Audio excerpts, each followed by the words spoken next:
So we are going to see one of the important component of the pharmacokinetics. We know that the movement of the drug in our body, that is referred as pharmacokinetics. So firstly, from the site of absorption, the drug reaches to the blood. This is known as drug absorption. So this movement of the drug, which is occurring in our body, that depends on the extent of absorption, distribution, metabolism, and elimination. Why do we want to study this? To plan the proper route of administration, timing, doses, duration of action, and interactions with the food and other drugs, they all are guided by pharmacokinetics. So today we will focus on the drug absorption, the passage of the drug from its site of admission into the blood is absorption. For absorption, a drug has to cross cell membranes, which are the layers of lipid molecule. So the different mechanisms that help in the absorption are the, broadly we can divide into two: passive transfer and carrier mediated transfer. Passive transfer, that is the passive diffusion and filtration. Carrier mediated transport is the active transport, which could be primary active, secondary active, or facilitated transport. Then there could be pinocytosis or ion pair transport. So let us see that the passive diffusion, that is occurring from the higher concentration to the lower concentration, and here there is diffusion of a substance across a cell membrane, that is occur along the concentration gradient from a solution of higher to lower concentration without expenditure of energy. This is a bidirectional process. There is no energy requirement. Lipid soluble drugs easily cross by dissolving and diffusing through the lipid membrane. Next one is the filtration. If the drug is of low molecular size, it can filter through the small pores of the membrane. Then it could be a carrier mediated transport, where a specific carrier or transporter is required. This carrier has selectivity, saturability, and competitive inhibition. The carrier is located at a site leading to the maximum absorption of its substrate at that particular site. For example, vitamin B1, B2, B6 absorption, that is greater from the upper small intestine. B12 greater from the ileum. So site specific is there. Calcium is absorbed by means of vitamin D dependent carrier system. It takes place as active transport in duodenum and facilitated transport in small intestine. Iron is absorbed via a specific carrier on the surface of mucosal cell in jejunum. This carrier transport could be active transport, that is a energy dependent process. It is unidirectional. There is no role of concentration gradient. This active transport could be primary transport, where it directly couples with the ATP, for example, occurring through the anti-ATP binding cassette. P-glycoprotein, that is a transporter that limits the absorption by transporting the drug back, that is efflux, after its absorption. Therefore, it is also referred as vacuum cleaner, multi-drug resistant one transporter. So P-glycoprotein inhibitors can be tried to enhance the absorption of various drugs by reducing the efflux. Then active transport could be secondary transport, that is for transfer of one substance. Energy is derived by transport of another substance. For example, sodium, potassium, ATPase pump. where sodium exit creates energy for the exchange of calcium with sodium. SGLT, that is the sodium dependent glucose transporter, that is another example.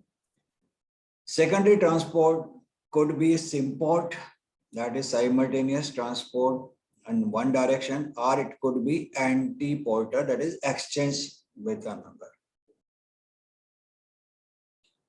Then that next process could be facilitated transport, or also known as facilitated diffusion. Here energy is not required. It occurs across the concentration gradient as in case of glucose and vitamin B12. Solute carrier transporter superfamily, that is SLC superfamily, help in uptake or efflux of various agents, for example, serotonin, dopamine, etc. Besides these major mechanisms, there could be some other mechanism, for example, pinocytosis or vesicular transport, that is the engulfing by the cell membrane like protein, eye droplets, etc. That is energy dependent process, but carrier is not required. There could be ion pair transport. Some highly ionized compound gets combined with the endogenous compound and transported. So we have seen the various mechanisms involved: the passive diffusion, filtration, carrier mediated transport, pinocytosis. Carrier mediated could be primary active, secondary active. Now, the time between the administration of the drug and development of response is known as biological lag. So there is a difference, and that is the reason that why it takes some time for the onset of the action. The rate of absorption helps to predict the onset and duration of desired or undesired action. Absorption rate depends on the method of administration, solubility, and other physical properties of the drug. So now let us see factors affecting drug absorption from the GIT. So it is the process of the solution which regulates the absorption rate. Solution is rapidly absorbed. Solid dosage form firstly disintegrates into fine particles, then get dissolved into solution, and now the drug is available for absorption. The process of disintegration and dissolution depends on some factors. For example, size of the particle, the salt form, and crystallization. Amorphous form dissolves rapidly than the crystalline form, and therefore anhydrous form has a better dissolution rate because the hydrous form get associated with water to form crystals. Then the next factor that affects is the formulation. Inert substance used to make a tablet like lactose, sucrose, starch, calcium, etc. They can also affect the absorption and stability of the preparation. The change in the excipients may affect the absorption of a drug. The branch in the pharmacy that studies the influence of formulation on the therapeutic activity, that is known as biopharmaceutics. Other factors that can affect the rate of absorption: concentration of the drugs. Higher the concentration, better will be the absorption. Then lipid solubility. Because the membranes through which the drug is going to be absorbed, they are lipid in the nature, therefore lipid soluble drugs get better absorbed, water soluble drugs poorly absorbed. Ionization of the drugs and local pH. The drug is ionized, it means it is water soluble and therefore it will poorly be absorbed. Surface area, greater is the surface area, greater will be the absorption, and therefore small intestine, that is the main site of absorption, because there is presence of villi which are having large surface area. Presence of other substances in GIT that can also affect the rate of absorption. Food delays the absorption. Tetracycline absorption is affected by the presence of calcium, aluminum, magnesium, iron. Some nutrients enhance the absorption. For example, iron absorption increases in presence of vitamin C. Grapefruit juice increases the absorption by inhibiting P-glycoprotein mediated drug efflux. Then the next factor that affects the absorption rate is the splanchnic blood circulation. Blood flow to GIT that also affects the rate and extent of absorption. Parenteral absorption. Intravenous route, the drug is directly introduced in the blood, so there is no question of absorption. Drug from site of admission reaching to the blood. This is absorption. So directly reaching. With intramuscular subcutaneous route, it depends on the solubility of the preparation and blood flow through the area. Solubility of the preparation, suspension or colloidal preparation, they are absorbed slowly than solution. Blood flow. Blood flow is greater in the muscle than in the subcutaneous tissues, so there is rapid absorption. We can reduce or we can enhance the rate of absorption after intramuscular injection. So cooling an area of injection. That will produce vasoconstriction and that reduces blood flow, slows the absorption. Then massage of site that enhances the blood flow, that increases the rate of absorption. So with this concept, we can adopt some methods to delay absorption for getting a prolonged effect. Slow release dosage form, which are referred as sustained release preparations, retard tablet, spensures, depot injection, subcutaneous implants, etc. They are used to delay the absorption to get a prolonged effect. We can change the physical characteristic of a drug. For example, insulin, zinc suspension, procaine, penicillin. So addition of procaine to the penicillin that will prolong the duration of action. Addition of a vasoconstrictor. For example, adrenaline along with local anesthetic. It reduces the systemic absorption and toxicity of lignocaine and promotes the local retention and thereby prolong the duration of action of local anesthetic. Application of the cold at injection site, that is another method, and application of a tourniquet as it's used while giving intravenous local anesthesia. Then methods to enhance the rate of absorption.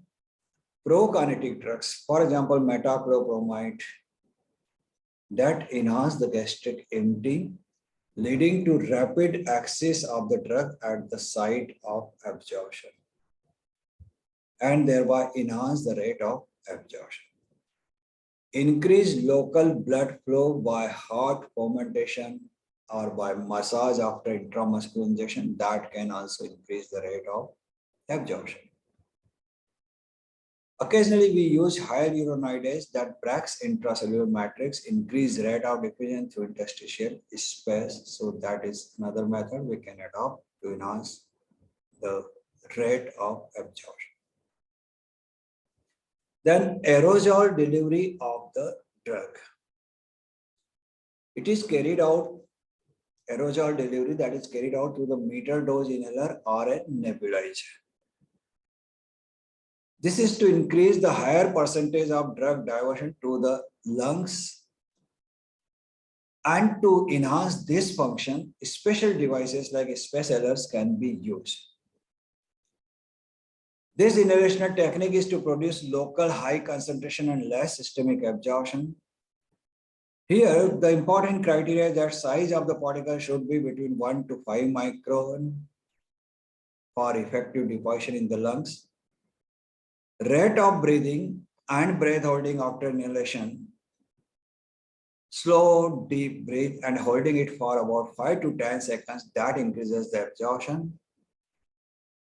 With this route, more than 90% of drug is swallowed. Therefore, to reduce risk of systemic absorption, the drug should either be poorly absorbed or rapidly inactivated via hepatic metabolism. Now, absorption, a drug may have 100% absorption, but it is not 100% bioavailable. So let us see the difference between absorption and bio.